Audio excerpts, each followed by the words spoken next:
காரணம் இல்லாமல் பகைக்கிறவர்கள், காரணம் இல்லாமல் பொறாமைப்படுகிறவர்கள் எழும்பி சத்துருக்களாக மாறிக்கொண்டிருக்கிற காலத்திலே வாழ்ந்து கொண்டிருக்கிறோம். அப்படிப்பட்ட சத்துருக்களின் கைகளில் நின்று உன்னை நான் மீட்பேன் என்று கர்த்தர் சொல்லுகிறார்.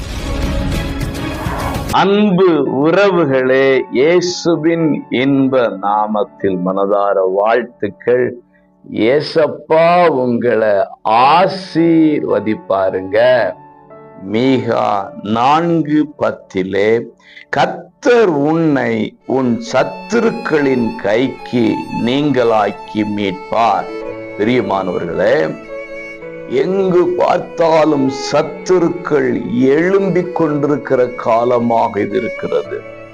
நம்ம சும்மாதான் இருப்போம், அமைதியாகத்தான் இருப்போம், நம்ம ஜெபித்து கொண்டுதான் இருப்போம், தேவனோடு உள்ள தொடர்புல தான் இருப்போம், வேதத்தோடு நெருங்கிதான் இருப்போம், வசனத்தின்படி வாழ்ந்து கொண்டுதான் இருப்போம், கர்த்தருக்கு பயப்படுகிற பயத்திலே நாளுக்கு நாள் வளர்ந்து கொண்டுதான் இருப்போம். ஆனால் காரணமில்லாமல் பகைக்கிறவர்கள், காரணமில்லாமல் இச்சகம் பேசுகிறவர்கள், காரணமில்லாமல் பொறாமைப்படுகிறவர்கள் எழும்பி சத்துருக்களாக மாறிக்கொண்டிருக்கிற காலத்திலே வாழ்ந்து கொண்டிருக்கிறோம்.